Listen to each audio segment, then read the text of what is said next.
When I think of celebrating our 250 years as this grand American experiment, I think back to some of the classic and timeless lines that have been written and sung about our country.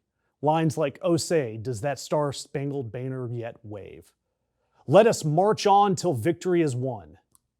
This land was made for you and me." They've all come to look for America. Great lines. And then, of course, a great line like, "Keep my composure when it's time to get loose, magnetized by the mic while I kick my juice." Yeah, classic lyrics from Robert Matthew Van Winkle, better known as Vanilla Ice, celebrating our country somehow. Look, America turns 250 next month. It's the big one, the quarter millennium. And our federal government booked the talent to match the moment.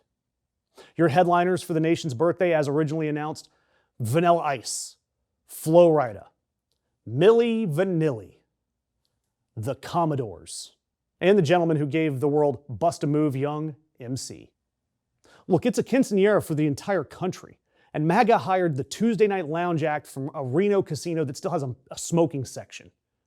And then, in less than 72 hours, MAGA couldn't hang on to most of them. Hell, they couldn't hang on to Morris Day and The Time. 6 or more of the acts have proudly turned around and bailed on the event. Morris Day and The Time, Young MC, Martina McBride, Bret Michaels, the Commodores, and I think one half of Milli Vanilli, which, given Milli Vanilli's history, means we're down to the one person who actually sang in Milli Vanilli. I don't know. And Morris Day, one of my favorites, said, contrary to rumor, Morris Day and The Time will not be performing.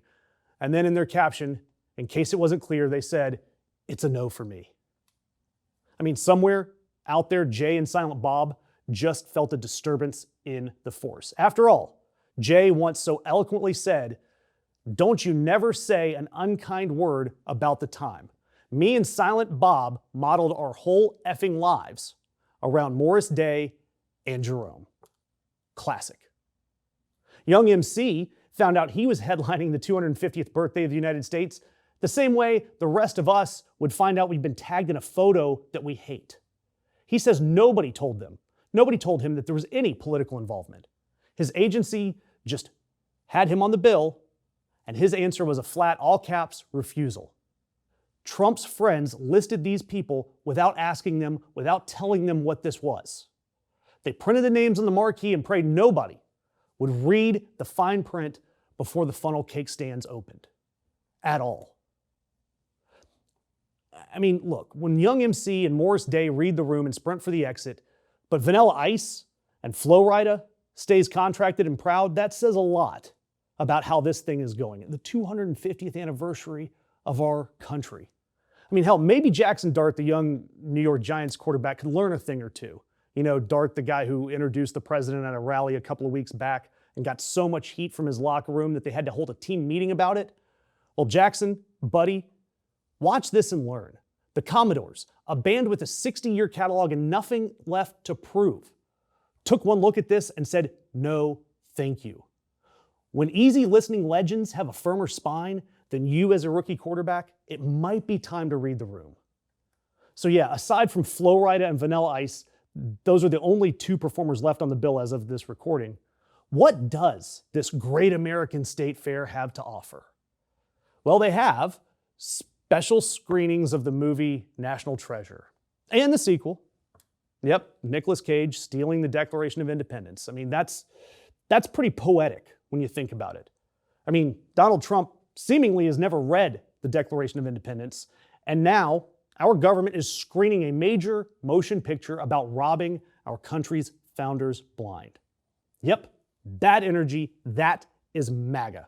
Honestly, it's the most self-aware item on the entire bill for this state fair. And of course, the fair is rounded out by the 110-foot Ferris wheel, an IndyCar race around the National Mall, a panel of sponsors that are being branded as Innovator Conversations, and that horrendous UFC cage fight at the White House, which is its own special nightmare, which I'll get to in another video. But there is hope. You could bypass that entire sideshow. If you're in the DC area and you really want to celebrate America, our side, our side's going to have a little bit more fun. Because while the Orange Turd's birthday fare is down to Vanilla Ice and a Ferris wheel, the boss, Bruce Springsteen, announced a hell of a show for our country. If you recall, by the way, the president has called Bruce a loser that spews hate. Well, do me a favor, just compare Bruce Springsteen's lineup to Vanilla Ice and Flo Rida and tell me who the loser really is. You've got the boss and Tom Morello of Rage Against the Machine putting together a festival just outside of DC this fall called Power to the People. The lineup: Springsteen, Tom Morello, the Foo Fighters, Dave Matthews, Joan Baez, the Dropkick Murphys, Jack Black, Cypress Hill, Killer Mike, legendary acts. And many of them, like Springsteen and the Daves, both Grohl and Matthews, are selling out venues across this country year after year. While MAGA is going to rely on a Nick Cage movie that will air on TNT at least 6 times this weekend. That Power to the People show, the Springsteen show, that's what it looks like when artists actually choose to be in the room and when they stand for something greater than themselves. Yet Donald Trump has turned DC into nothing more than a redneck clown show, funnel cake and all.